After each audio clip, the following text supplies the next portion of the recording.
আজকের এই সাংবাদিক বৈঠক রাজ্য সরকারের খাদ্য দপ্তর এবং কৃষি এবং কৃষক কল্যাণ দপ্তরের উদ্যোগে আমাদের মধ্যে উপস্থিত আছেন রাজ্যের বরিষ্ঠ মন্ত্রী, কৃষি কৃষক কল্যাণ দপ্তর, বিদ্যুৎ দপ্তর শ্রদ্ধেয় শ্রী রতনলাল নাথ মহোদয় আছেন। আমার বাদিকে special secretary food and civil supplies department Debapriya Bardhan, এবং এক্সট্রিম ডান দিকে রয়েছেন অধিকর্তা খাদ্য দপ্তর শ্রী সুমিত লোধ মহোদয়। আজকের এই সাংবাদিক বৈঠক আপনারা জানেন যে প্রতি বছর আমাদের খাদ্য দপ্তরের উদ্যোগে এবং কৃষি এবং কৃষক কল্যাণ দপ্তরের সক্রিয় সহযোগিতায় দুবার আমরা বছরে কৃষকদের কাছ থেকে সহায়ক মূল্যে ধান ক্রয় করে আসছি, এবং আমাদের সরকার গঠিত হওয়ার পর নির্বাচনী আমাদের প্রতিশ্রুতি অনুযায়ী প্রতি বছর আমরা এই ধান ক্রয় দুবার করে আসছি। এবারও মরশুমে আমাদের সরকার আমরা সিদ্ধান্ত গ্রহণ করেছি, মাননীয় মুখ্যমন্ত্রী পৌরোহিত্যে আমাদের মিটিং অনুষ্ঠিত হয়েছে, এবং এবারকার মরশুমে আমরা 18,000 এমটি ধান লক্ষ্যমাত্রা রেখেছি আমরা ক্রয় করব কৃষকদের কাছ থেকে। আগামী 28শে জানুয়ারি এবারকার মরশুমের ধান ক্রয় করা শুরু হবে, এবং তার শুরুয়াত করব আমরা উত্তর জেলা থেকে, ধর্মনগর থেকে। সেটা মাননীয় কৃষিমন্ত্রী এবং আমি আমার উপস্থিতিতে সারা রাজ্যের কৃষি দপ্তর, খাদ্য দপ্তরের আধিকারিকদের সঙ্গে আলোচনা ক্রমে আমরা নির্ধারণ করেছি যে আগামী 28শে জানুয়ারি থেকে এবারকার মরশুমের যে ধান ক্রয় সেটা আমরা উত্তর জেলার ধর্মনগর থেকে শুরুয়াত করব। আমি আলোচনার পর মাননীয় কৃষিমন্ত্রী আলোচনা রাখবেন। এবারকার মরশুমে যেটা ধান আমরা ক্রয় করব, আপনারা জানেন যে 23 টাকা এমএসপি ছিল, সেটা বৃদ্ধি করা হয়েছে 23 টাকা 69 পয়সা এবারকার এমএসপি। এবং এখন পর্যন্ত আমাদের সরকার গঠিত হওয়ার পর থেকে যে পরিমাণ ধান আমরা ক্রয় করেছি তার পরিমাণটা হচ্ছে 2,44,303 মেট্রিক টন। 2,44,303.795 মেট্রিক টন ধান আমরা এখন পর্যন্ত সর্বসাকুল্যে ক্রয় করতে আমরা পেরেছি। টোটাল ফার্মার কৃষক তাতে উপকৃত হয়েছেন 1,25,454 জন। 1,25,454 জন কৃষক তাতে উপকৃত হয়েছেন এই ডাইরেক্টলি প্যাডি প্রকিউরমেন্ট থেকে। এবং টোটাল যে এমএসপি অর্থরাশি আমরা প্রদান করেছি রাজ্যের কৃষককে, সেটা হচ্ছে 489.71 লক্ষ টাকা, কোটি টাকা। 489.71 কোটি, অর্থাৎ 489,71 লক্ষ টাকা আমরা কৃষকদেরকে প্রদান করতে পেরেছি। এটা একটা বিশাল অঙ্ক, যেটা গ্রামীণ অর্থনীতিকে স্ফীত করেছে। একটা সময় ছিল যখন ত্রিপুরা রাজ্যের কৃষকরা ফসল উৎপাদনে তাদের যে অনীহা সেটা প্রকাশ্যে চলে এসেছিল। তদানীন্তন সরকার কি বলেছিল যে কেন্দ্রীয় সরকার ধান ক্রয় করছে না। কেন্দ্রীয় সরকার কি বলেছিল যে রাজ্য সরকারকে ধান ক্রয় করতে হবে, কেন্দ্রীয় সরকার টাকাটা রিইম্বার্স করবে, ফেরত দেবে, কিন্তু সরকারকে সিদ্ধান্ত নিতে হবে। এই কথা বলে কিন্তু কৃষকদেরকে বিভিন্ন সময়ে ভুল পথে তারা পরিচালিত করেছিল। আমাদের সরকার গঠিত হওয়ার প্রাক্কালে আমাদের প্রাক্তন মুখ্যমন্ত্রী বলেছিলেন, আমাদের দল বলেছিল যে সরকার গঠিত হওয়ার পর প্রথম ক্যাবিনেটে আমরা প্যাডি প্রকিউরমেন্টের সিদ্ধান্ত গ্রহণ করব, এবং প্রথম ক্যাবিনেটে এখানে মাননীয় বরিষ্ঠ মন্ত্রী রয়েছেন রতনলাল নাথ মহোদয়, প্রথম ক্যাবিনেটে আমাদের এই প্যাডি প্রকিউরমেন্টের সিদ্ধান্ত গ্রহণ করা হয়েছিল, এবং তারপর থেকে আমাদের এই প্রকিউরমেন্ট প্রসেস চলছে। এবং আমরা আশ্বস্ত করেছি রাজ্যের কৃষক সমাজকে যে যতদিন আমাদের সরকার থাকবে ততদিন আমাদের এই ধান প্রকিউরমেন্ট আমাদের চলতে থাকবে।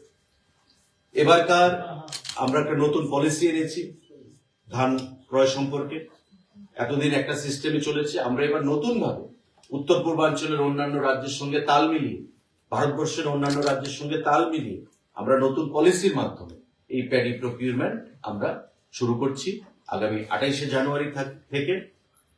তা চলবে যতদিন আমরা ধান ক্রয় করব। টোটাল লক্ষ্যমাত্রা আমাদের 18,000 মেট্রিক টন ধান আমরা ক্রয় করব। সাংবাদিক বন্ধুরা, আমি অনুরোধ জানাবো মাননীয় কৃষিমন্ত্রী রতনলাল নাথকে এই বিষয়ে আপনাদের উদ্দেশ্যে আলোচনা রাখার জন্য।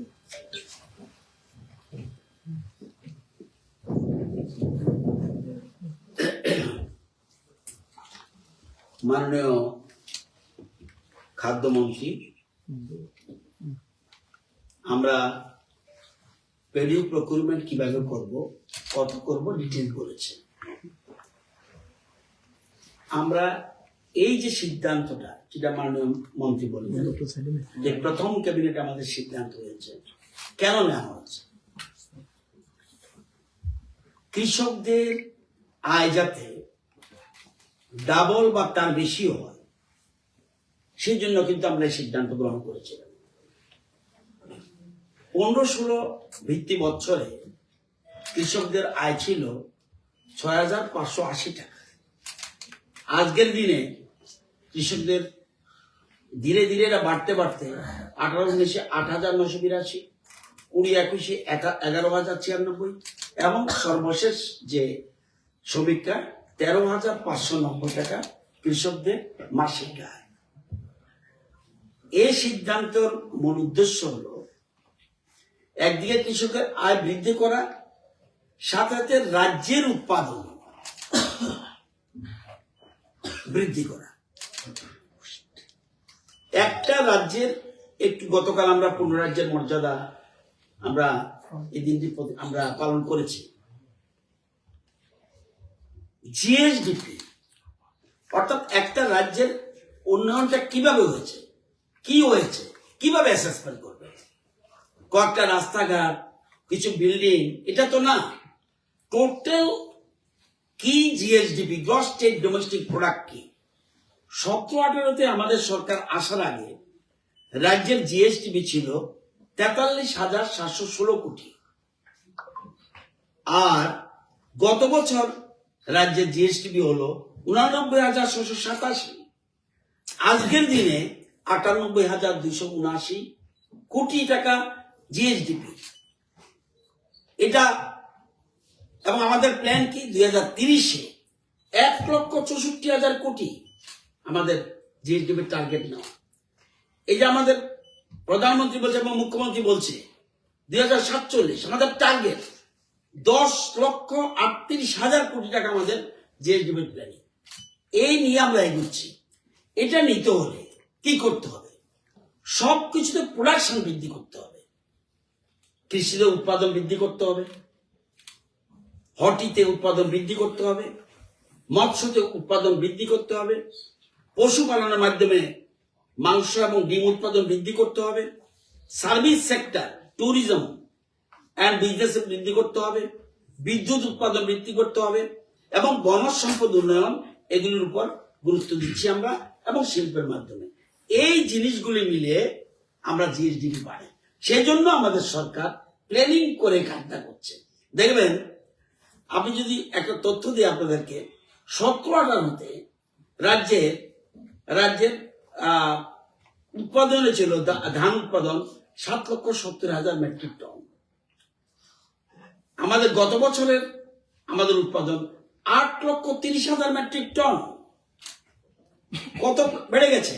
ওই যে আমরা এই যে কৃষকদের ধান কিনছি বিভিন্ন রকম ভাবে, তাদের উৎপাদন। আজকে অতীতে কিন্তু কৃষকরা মাঠ থেকে মুখ ফিরিয়ে নিয়েছিল, আজকে কৃষকরা উৎপাদনের দিকে যাচ্ছে, শিক্ষিত ছেলে মেয়েরা পর্যন্ত যাচ্ছে কৃষি, হর্টি, মৎস্য, এই যে জাত, পশুপালন, সবকিছুতে, এবং ট্যুরিজম। এবং আপনারা দেখবেন ডোনার মিনিস্টার কাউকে আসছে দেখবেন, আপনার আমাদের ট্যুরিজম মিনিস্টারও নারকেলগঞ্জে যাবে বিভিন্ন রকম উদ্ঘাটনের জন্য। তো আমাদের মূল জিনিসটা হলো জিএসডিপি এবং এটার মূল উদ্দেশ্য। এবং আজকে আমাদের স্টেট কোথায় চলে গেছে, আমাদের আজকে ফ্রন্ট রানার স্টেট, এটা বুঝতে হবে। তো সেই জন্য এই সিদ্ধান্ত খুব গুরুত্বপূর্ণ সিদ্ধান্ত আমরা গ্রহণ করেছিলাম এবং কোনোদিনই আমরা আমাদের সরকার গঠন করে আমরা একটা তো এবং কি করোনার সময় আমরা মিলতে যদিও কম প্রোডাকশন কম কালেকশন নিয়েছে, কিন্তু এটা আমরা করেছি। আপনারা জানেন আজকে ভারতবর্ষকে প্রধানমন্ত্রী কি চাইছে, বিশ্বের শস্য ভান্ডার করতে। আপনাদের ইনফরমেশনের জন্য বলছি, 24-25 crop year, India produced about 150.18 million tons of rice, higher than China, 145.28 million tons. এবং এবারে আমাদের টার্গেট 151 মিলিয়ন টনস। আজকে বিশ্বের সর্বশ্রেষ্ঠ, একদিকে আমরা দুধ উৎপাদনে 1 নম্বর হয়ে গেছে, আগে ছিলাম, এখন ধান উৎপাদনে আমরা চলে গেছি 1 নম্বরে বিশ্বে। যদিও রপ্তানি আমরা আগে তাদের থেকে বেশি করতাম, আজকে চায়নার উপরে চলে গেছে। আজকে সবকিছুতে কোথায়, এই জন্যই এই যে বলছে $5 ট্রিলিয়ন কথা বলছে, এইসব কারণে আজকে দেখছে যে প্রোডাকশন কিভাবে বৃদ্ধি করতে হয়, এই জন্য আমরা এই ধরনের সিদ্ধান্ত নিয়েছি। আজকে এই জায়গাটার জন্য মাননীয় কৃষি দপ্তর উৎপাদন করে, খাদ্য দপ্তর পারচেজ করে।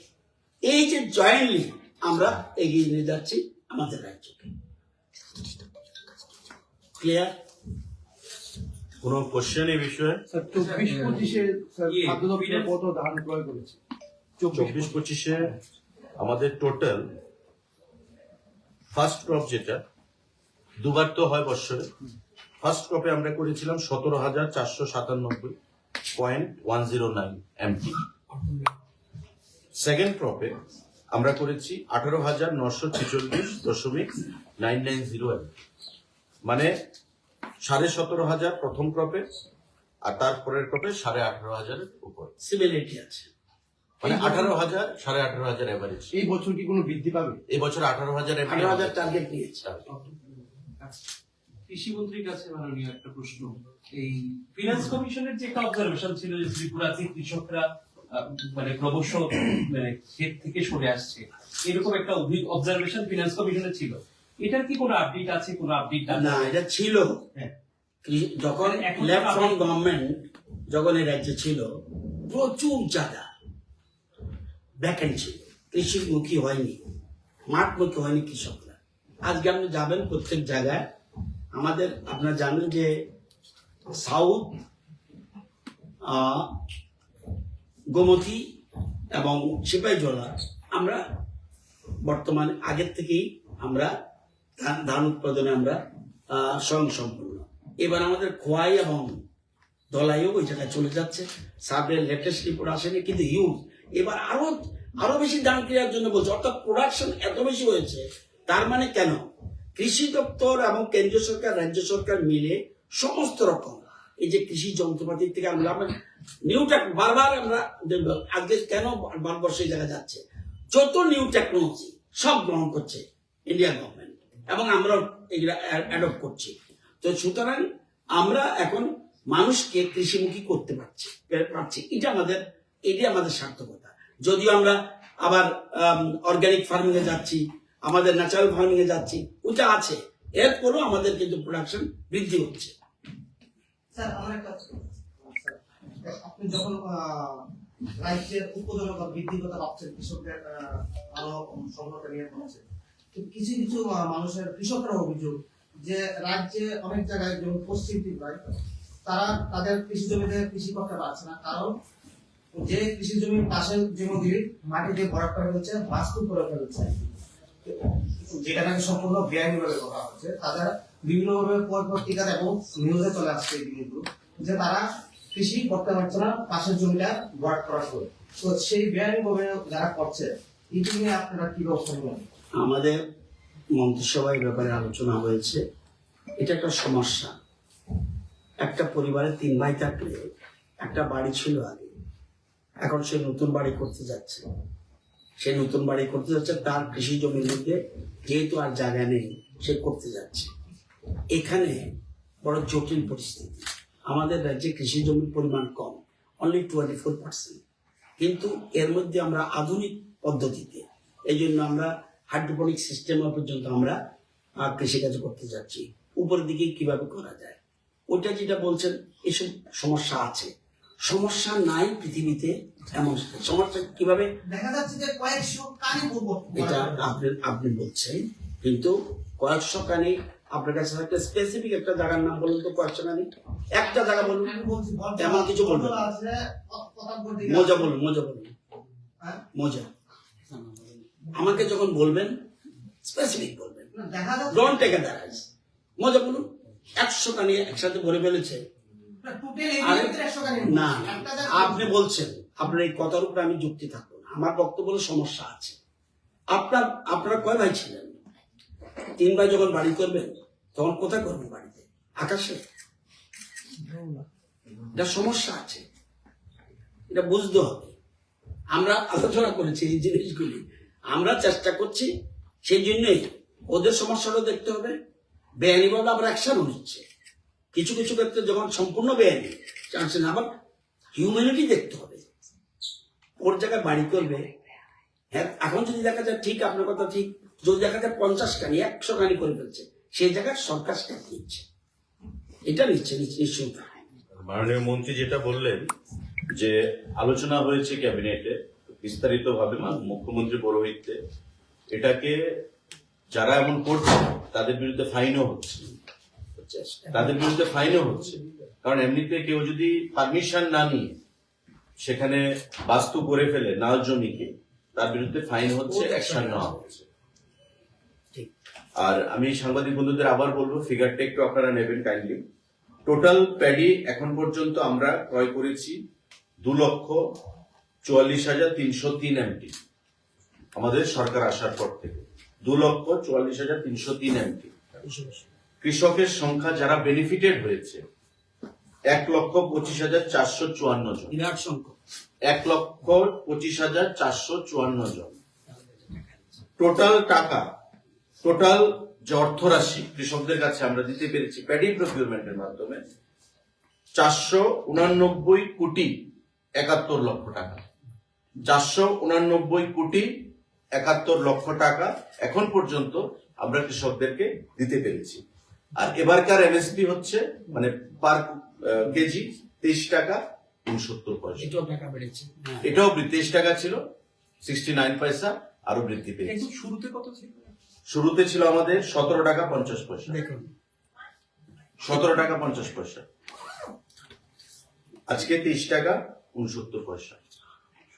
তো প্রধানমন্ত্রী যেটা বলেন যে কৃষকরা হচ্ছে লক্ষ্মী, অন্নদাতা, কৃষকের আয় দ্বিগুণ করতে হবে, এই যে লক্ষ্যমাত্রা আমাদের রাজ্যে কিন্তু বিগত দিনে ছিল না।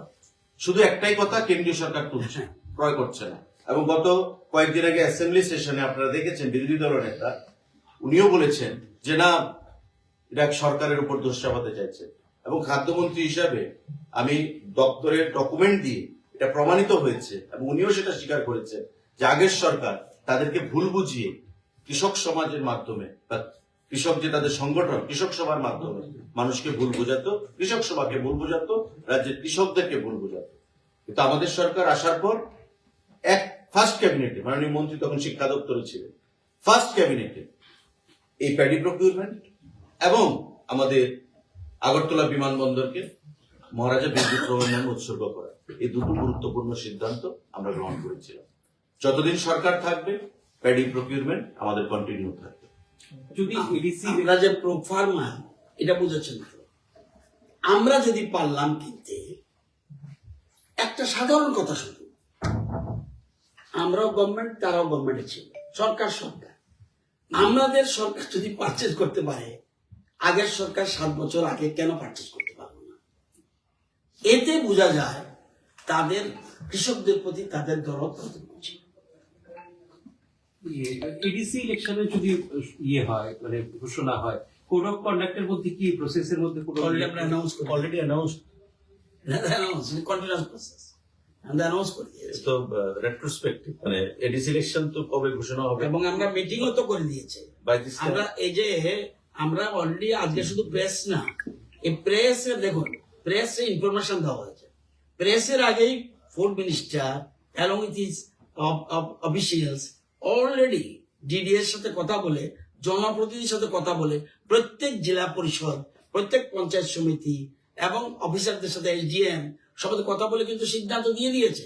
28 যে করবে আগে দিয়ে দিয়েছে। আমরা প্রেসে শুধু দেইনি, প্রেসে শুধু আজকে প্রেস কনফারেন্সের মধ্যে টেকনিক্যাল ব্যাপার ছিল আমাদের, ওইগুলো সব সর্টেড আউট হয়েছে। গভর্নমেন্টের স্পোকসপারসন হিসেবে জিজ্ঞেস করছি, যে ত্রিপুরা মথার পক্ষ থেকে বলা হচ্ছিল যে সম্ভবত 18 এপ্রিল এডিসির মেয়াদ সম্পূর্ণ হচ্ছে, তো নির্দিষ্ট সময়ের মধ্যে নির্বাচন করা সংক্রান্ত বিষয়ে তারা সরকারের কাছে মুখ্যমন্ত্রীর কাছে দাবিও করেছেন। এই ক্ষেত্রে কোন রকমের অবস্থা কি গভর্নমেন্টের আছে কিছু? না, এখন পর্যন্ত নেই। যা হবে আমাদের নির্বাচন কমিশনের বিধি অনুসারে আইন মতো সবকিছু হবে। মাননীয় মুখ্যমন্ত্রী রয়েছেন, সে বিষয়ে আলোচনা করবে। আজকে নির্বাচন সংক্রান্ত কোনো বিষয় না। যদি নির্বাচন সংক্রান্ত কোনো বিষয় আগামী দিনে আমাকে বলা হয় সরকারি মুখপাত্র হিসেবে বলার জন্য, নিশ্চয়ই আমরা আপনাদেরকে অনুরোধ। স্যার, আগামীকাল 3 দিনের সফরে আসছেন ডোনার মিনিস্টার, কি পরিকল্পনা রয়েছে বা কি প্রজেক্ট রয়েছে সেটা? মাননীয় ডোনার মিনিস্টার শ্রী জ্যোতিরাদিত্য সিন্ধিয়া আগামীকালকে 3 দিনের রাজ্য সফরে আসছেন এবং রাজ্য সফরে আসার পর উনি কিছু ডোনার স্পন্সার্ড কিছু প্রজেক্টের শিলান্যাস করবেন। আসার পর মাননীয় মুখ্যমন্ত্রীর সঙ্গে মিটিং করবেন বা মাননীয় মুখ্যমন্ত্রীকে সঙ্গে নিয়ে কয়েকটা জায়গায় ওনার ভিজিট রয়েছে। রবীন্দ্র ভবনে ওনার একটা কর্মসূচি রয়েছে উদ্বোধন। 24 তারিখ মাতারবাড়ি যাবে আগামীকালকে, আবার মাতা ত্রিপুরা সুন্দরী মন্দিরে যাবেন এবং আপনারা জানেন যে মাতা ত্রিপুরা সুন্দরী মন্দিরের বহুতল কার পার্কিং এর জন্য একটা অ্যালটমেন্ট বা অ্যালোকেশন ওনারা দিচ্ছেন ডোনার থেকে। তো হয়তো সেখানেও যাবেন, মন্দিরে পূজা সেখানে অর্চনা করবেন। আগামী পরশুদিন সকালবেলা উনি যাবেন কদমতলা কুর্তিতে, উত্তর জেলা। সেখানে আগরকে নিয়ে একটা ক্লাস্টার ম্যানেজমেন্টের উপর কিছু একটা ওনার শিলান্যাস রয়েছে। সেখান থেকে উনি আসবেন ঊনকোটিতে আমাদের যে পর্যটনের যে আকর্ষণ সেটা উনি দেখবেন এবং আগামী দিনে সেটাকে আরো কিভাবে উন্নত করা যায় সে বিষয়ে পর্যালোচনা করবেন। সেটা সেরে উনি সেখান থেকে আমবাসা হয়ে নারিকেলকুঞ্জের উদ্দেশ্যে রওনা হবেন এবং নারিকেলকুঞ্জে রাত্রি সেখানে যাবেন। রাত্রিতে যা প্রোগ্রাম অ্যাজ পার শিডিউল 8টা সাড়ে 8টায় নারিকেলকুঞ্জে ওনার পৌঁছানোর কথা রয়েছে। সেখানে আমি পর্যটন মন্ত্রী হিসেবে নারিকেলকুঞ্জে থেকে ওনাকে আমি স্বাগত জানাবো আমার আধিকারিকদেরকে নিয়ে এবং নারিকেলকুঞ্জ উনি রাত্রি যাপন করবেন 24 তারিখ। 25 তারিখ সকালে নারিকেলকুঞ্জে আপনারা জানেন যে ডোনার আমাদেরকে মাতাবাড়ি সার্কিটকে নিয়ে কয়েকশো কোটি টাকার একটা অনুদান তারা দিয়েছেন। এই মাতাবাড়ি সার্কিটকে নিয়ে সেখানে বিভিন্ন প্রজেক্ট কম্পোনেন্ট রয়েছে, তার একটা শিলান্যাস কর্মসূচিতে উনি অংশগ্রহণ করবেন। মাননীয় মুখ্যমন্ত্রীও ভার্চুয়ালি থাকবেন আমাদের সঙ্গে কানেক্টেড আগরতলা থেকে এবং ওনার সঙ্গে আমিও থাকবো, পাশাপাশি ডোনারের আধিকারিকরাও থাকবেন, আমাদের রাজ্য সরকারের আধিকারিকরাও থাকবেন। সেখান থেকে এই অনুষ্ঠানের পর লাঞ্চ সেরে সোজা এয়ারপোর্টে চলে আসবেন, কারণ 3:45 ওনার ফ্লাইট রয়েছে, উনি গুয়াহাটির উদ্দেশ্যে রওনা হবেন। এই প্রোগ্রাম আপাতত কালকে মাননীয় মুখ্যমন্ত্রী পৌরহিত্যে আমাদের একটা প্রিপারেটরি মিটিং ছিল। যদি সাবজেক্ট টু চেঞ্জ, এটা অ্যাজ পার শিডিউল ডোনার থেকে যেটা এসছে আমি আপনাদেরকে বললাম, যদি পরবর্তী সময়ে কোনো মডিফিকেশন হয় নিশ্চয়ই আপনারা সে বিষয়টা। ওই দিনের সফর 3 দিন, আগামীকালকে আসবেন 23, 24 এবং 25 তারিখ সন্ধ্যাবেলা উনি আগরতলা ত্যাগ করবেন। স্যার, আপনার বক্তব্যে একটা রিলেটেড একটা কোশ্চেন ছিল। কিছুদিন আগে ত্রিপুরা বার অ্যাসোসিয়েশনের সদস্যরা আপনার সঙ্গে মিলিত হয়েছে, বিশেষ করে পশ্চিম জেলা ভোক্তা আদালতের একটি বিষয় নিয়ে। যেহেতু আপনি ডক্টরের মন্ত্রী, এই বিষয়টা আপনি কিভাবে দেখছেন এবং এই বিষয়টা নিয়ে আপনার পরবর্তী কি পদক্ষেপ? দেখুন, বিস্তারিত এই বিষয়ে আলোচনা হয়েছে। যারা বার অ্যাসোসিয়েশনের বন্ধুরা এসেছিলেন তাদের সঙ্গে আলোচনা হয়েছে, খুব খোলামেলা পরিবেশে আলোচনা হয়েছে। আইনি কিছু জটিলতা ছিল, এটা বর্তমানেও রয়েছে। সেই প্রসেসগুলো ফলো করে আমরা খুব শীঘ্রই আমরা একটা সিদ্ধান্তে পৌঁছবো এবং তারা যেটা চাইছেন আমরাও সেই জিনিসটা চাইছি। এই জিনিসগুলো যেগুলো ঘটেছে বিগত দিনে ভোক্তা আদালতের ভেতরে বা বাইরে, সেটা কখনো কাম্য নয়। আমরা কোনো অবস্থাতেই এই সমস্ত জিনিস রাজ্য সরকার বা দপ্তর বা মন্ত্রী হিসেবে আমাদের আধিকারিকরা এখানে রয়েছেন, আমরা কোন অবস্থাতে সেটা বরদাস্ত করি না। তো স্বাভাবিকভাবেই তাদের যে দাবি বা আমাদের যে চাহিদা সেটাকে মাথায় রেখে আগামী দিনে আমরা আইনি বিষয়গুলো দেখে সমস্ত পদক্ষেপ আমরা গ্রহণ করব এবং বিশ্বাস করি আমি যে পদক্ষেপ আমরা গ্রহণ করব সেটা প্রত্যেকের কাছে গ্রহণযোগ্য হবে। Thank you. ধন্যবাদ।